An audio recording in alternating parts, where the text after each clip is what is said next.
Bike blogger here. I got a new bike. Hold on a second and I'll show you.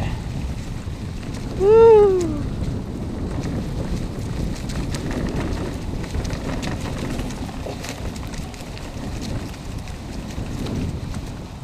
Bike blogger here. This is my new bike. It's a carbon fiber bike. I've had a lot of steel and aluminum bikes in the past, but this is only my second carbon fiber bike. As you can tell, it's unpainted, just basic carbon fiber. It is a single speed. I have it set up as a single speed with the magic gear. So I have 44 tooth on the front and a 17 tooth on the back, I believe. Yep. The chainstay length is 42.5 centimeters, I think. So if you have the same chainstay length, that gear ratio would probably work for you in terms of the, the gear without the chain tensioner. Being a single speed, I don't have any derailleurs or anything. It's a very straightforward Dura-Ace crank, Dmr Pedals, sort of my go-to favorites. Zip quick release. They're quick release skewers for the axles, not through axle.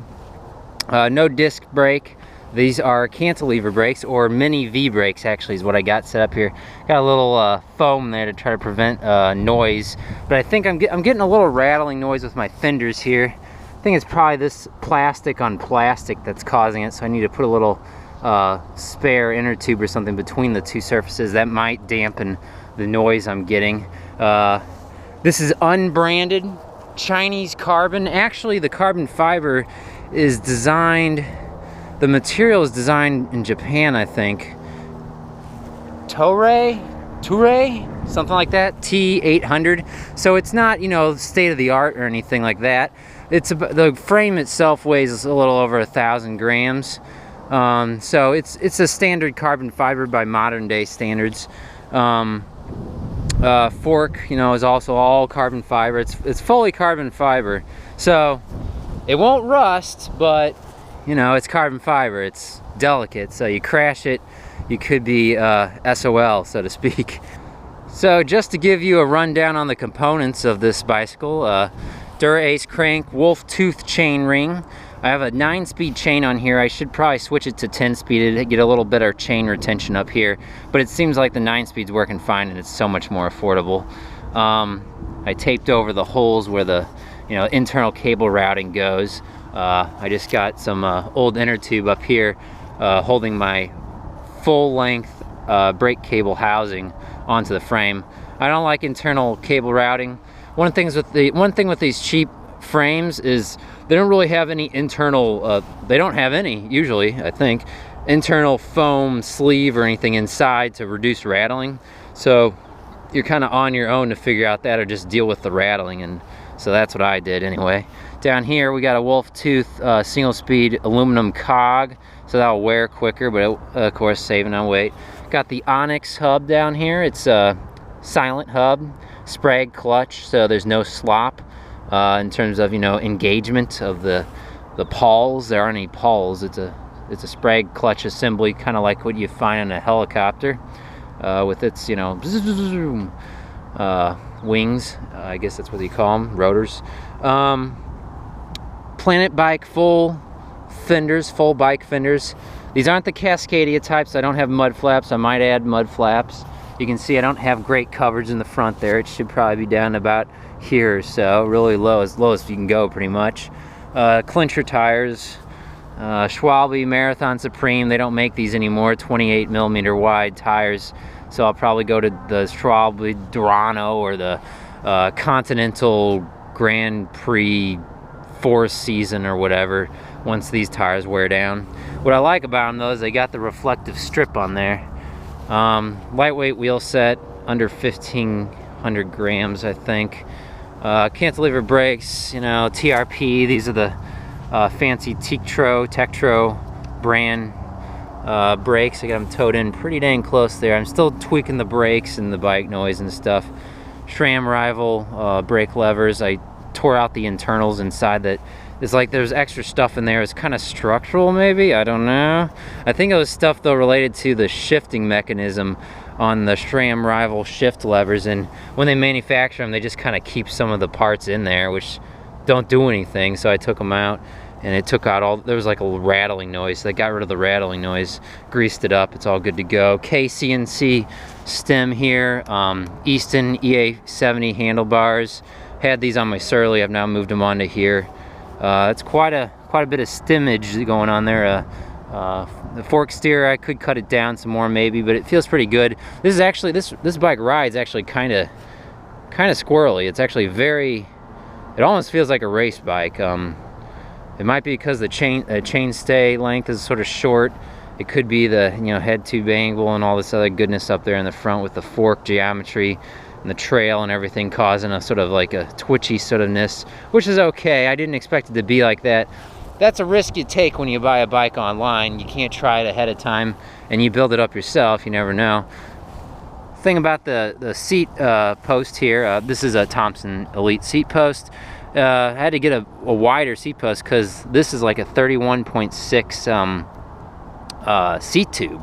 So I had to get a big old fat seat post. At least it's round and it's standard and it's something you can get a lot of places. Pro Stealth saddle, my favorite saddle by Shimano. Got a little mount here for my phone, my Garmin. What else? SRAM bar tape, just basic bar tape. I got my Z-Fall spy mirror. I use this a lot. Got it held on here with a strap from Autolock. Repurposed for the for fitting the mirror on there. Planet Bike aluminum water bottle cages. Dmr Pedals, like I said before. Really nice. They weigh quite a lot because they got all these steel pins in them, but they're really grippy, and I prefer riding platform pedals nowadays instead of clipped in, because I don't really find the clipped in thing to be really necessary. Personal preference. So anyway, I bought this bike online. It's an internet bike. I bought it from a guy who buys a bunch of these frames wholesale. You know, he buys like, I don't know, probably, you know, at least a dozen of them at a time, and then he sells them with a little markup. There's a lot of websites online. Just do a Google search, China carbon frame or something. So if you know about bicycles, you know how to build up your own bicycle, you know, from scratch pretty much. You know, basically, yeah, you have all the parts already, which is what my situation was. I had these parts lying around, brought them over from another bike and put them on this bike. So, you know, if you have parts laying around, this can work for you, and it may make more sense, you know, cost-wise. Otherwise, unless you really have a lot of time on your hands, or you really are a big, you know, you like working on bikes, you're a big fanatic about bike maintenance or something like that, I wouldn't really recommend this. But you will save money, obviously, if you buy unbranded. And, you know, whenever I bought a bike before in the past, generally, if there's a big brand name on there, I taped over it or covered it up anyway, because I don't care about the brand, honestly. So that's just me, you know. So this is a small segment of the market that would be into this sort of a thing. But, you know, for less cost, you can get a pretty nice bike. And I will admit, because it's unbranded, you know, and it's carbon fiber, it is new, it's not used. But when I started riding the bike, I was like, oh man, I don't know, this thing might, you know, crack and break on me and I'm gonna crash. But no, nothing yet so far. We'll see. Yeah, so like I said, cantilever brakes back here, rim brakes, I like that, with fenders. The bike weighs 17.5 pounds as you see it here now, so it's a lightweight bike, pretty good sized lightweight bike with a 28mm wide tires for a rain bike. I think that's pretty sweet. I have a separate bike with studded tires. That was my previous video, and I have another bike without fenders. That's, you know, just kind of my really nice bike. You know, it's a little over 15 pounds in weight. It's another carbon fiber bike. So yeah, I bought a lot of steel bikes in the past. I'm kind of checking out carbon fiber. Who knows? One day all bikes will be 3D printed anyway. I hope not. I do still very much love steel bicycles, but I wanted a lightweight rain bike, and here we go. So what do you think? It's essentially the same thing as my other bike I bought from Wiggle, Eastway Emitter R1. It's essentially the same bike, except it's, you know, a cyclocross bike. spec'd out, basically because it's got wider tire clearance and it can, you know, it has these cantilever studs on here. When I bought this frame, I did have a minor issue with these cantilever, these removable cantilever boss studs, the things that these brake calipers stick on. They weren't screwed in all the way, and they were loose, and the threads were screwed up. So what I got was, I think, an 8mm die, and I have a vise, and I was able to recut the threads. Took away a little material, but I think they're fitting on there fine, and the brakes are working okay now. But I had to, you know, basically recut the threads on the cantilever boss studs, or whatever you call them, those little things that stick in the back here. This is the only frame I could find online that was, you know, carbon fiber cantilever brakes, and it had mounts for fenders. That was kind of really what I was looking for. I was looking online actually because I was curious. I was like, hey, maybe I'll buy a brand name bicycle that has mounts for fenders and cantilever brakes. Couldn't find any. Oh my gosh, I could not find any. All bikes now pretty much have disc brakes. I don't want disc brakes, I want cantilever brakes. So my option was to go cheap, carbon fiber, China carbon fiber, or to go custom, you know, really expensive, you know, steel customized frame or carbon fiber customized frame.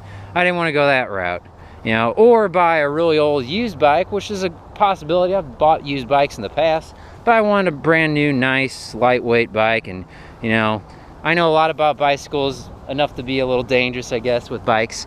And, you know, I decided, hey, let's do this. So, I don't know. I mean, this is kind of something that, you know, this is a niche sort of market, like I said before. You know, this isn't gonna be attractive to a lot of people. It's kind of a very basic looking bike. There's nothing really fancy about it, but that's what I like about it.